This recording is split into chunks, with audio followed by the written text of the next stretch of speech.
quel juif, en France et en diaspora, ne pense pas au mot Aliyah? Aliyah qui est un mot que tout le monde connaît, qui est rentré dans le langage de tout le monde. Mais qui dit Aliyah dit un programme. Une Aliyah, ce n'est pas seulement prendre l'avion, atterrir à Ben Gurion et arriver en Israël. Ça, c'est seulement le point de départ. Une Aliyah, c'est comme son nom l'indique, Aliyah, ça veut dire s'élever, une élévation. Pourquoi elle est élevée? C'est pas parce qu'on vient d'un point géographique qui est plus bas ou plus haut, d'accord? Une Aliyah, c'est parce on cherche, quand on fait la Aliyah, on cherche un progrès, on cherche à vouloir évoluer. Pour pouvoir réussir cette Aliyah, cette évolution qu'un homme cherche, une famille qui décide de faire sa Aliyah en Eretz Israël, elle doit savoir qu'elle rencontre des difficultés, des challenges et des épreuves.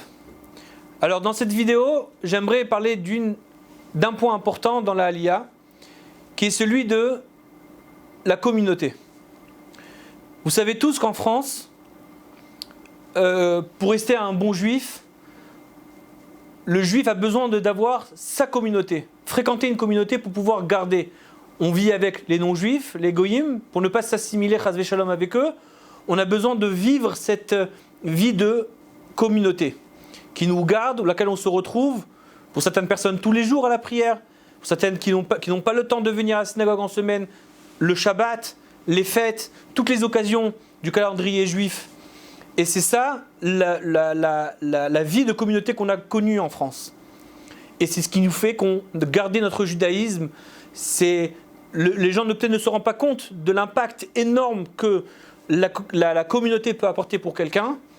Et c'est souvent quand on quitte une communauté pour un autre pays que l'on se rend compte qu'en vérité combien était importante cette vie de communauté, cette fréquentation auprès de la synagogue, auprès du rabbin et auprès de tous les fidèles de la communauté. Alors il faut savoir que quand on vient en Israël, beaucoup de gens croient qu'en venant en Israël, qu'en Israël c'est un peu comme une grande communauté, que de toute façon il n'y a que des juifs, que de toute façon tout est kasher, tout est écrit en hébreu.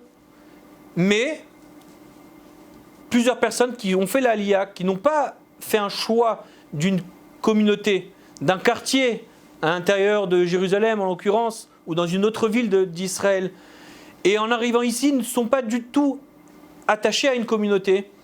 Et à ce moment-là, ils ont rencontré énormément de problèmes et de difficultés dans leur intégration en Israël. C'est pour ça que j'appelle à toute personne, à tout juif, à toute famille qui veut faire sa Aliyah de France, de Montréal, n'importe où dans le monde, avant de venir en Israël, de choisir son quartier, choisir sa communauté, choisir là où on va venir, on a décidé de vouloir fréquenter tous les Shabbats, les mêmes personnes, les gens les fidèles de la communauté, des proches. Des fois on vient parce qu'on a déjà des proches qui sont là, donc suivre nos proches, parce que la vie de communauté est indispensable pour la réussite d'une Aliyah. Étant donné de même qu'elle était indispensable pour la réussite de notre judaïsme en France et en diaspora, pour pouvoir rester et garder notre identité juive, elle est aussi en Israël indispensable pour pouvoir réussir sa Aliyah. Combien de gens, moi en tant qu'homme du Tzibour qui m'occupe de la communauté, combien de gens qui m'ont témoigné qu'ils ont rencontré énormément de difficultés, que ce soit en France ou en Israël. Et s'ils ont tenu bon, c'est parce qu'ils savaient qu'il y avait des gens qui étaient là, que le Shabbat, samedi, on allait partir à la synagogue, rencontrer des gens qui allaient nous faire des sourires.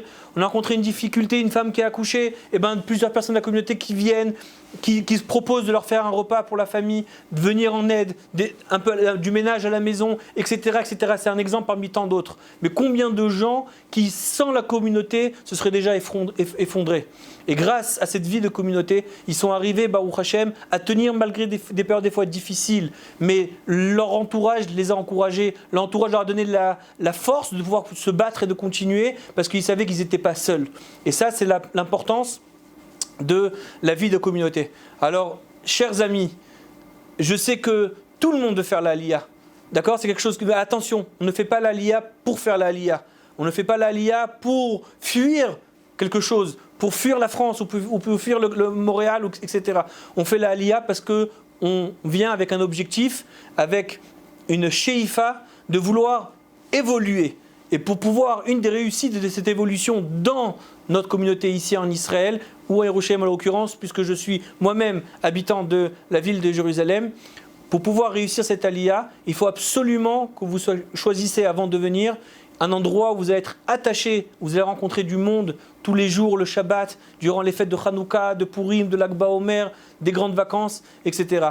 Et c'est quelque chose qui est pas important, mais qui est indispensable. Alors encore une fois, je vous appelle, chers amis, avant de faire l'aliyah, de venir, de chercher, de faire un voyage de recherche et de chercher la communauté et le quartier qui est le plus adéquat et adapté à votre style. Voilà, sur ce, je vous souhaite be'atzlacha à toutes et à tous, et que si vous décidez de faire l'aliyah, Yerushalayim, on sera là, nous, Bezrat Hashem, là, pour vous aider. Be'atzlacha Rabba. Torah Box, c'est une véritable yeshiva en ligne qui va vous permettre d'étudier les textes de référence dans les mots Talmud, Livre des prophètes, Chassidut, Moussar, Pensée juive, Halakha. Des dizaines d'œuvres disponibles avec pour chacune d'elles un enseignement adapté. En un seul clic, où que vous soyez, à n'importe quelle heure du jour ou de la nuit. Étudiez enfin tous les sujets que vous avez toujours rêvé d'approfondir. Alors, travailler le GAN, c'est la sotte Bédivrei Torah, c'est travailler les paroles de l'étude de la Torah. Et c'est quoi garder le GAN? C'est l'ishma, mitzvota, de garder les mitzvot. Aujourd'hui, la Torah n'a jamais été aussi proche de nous.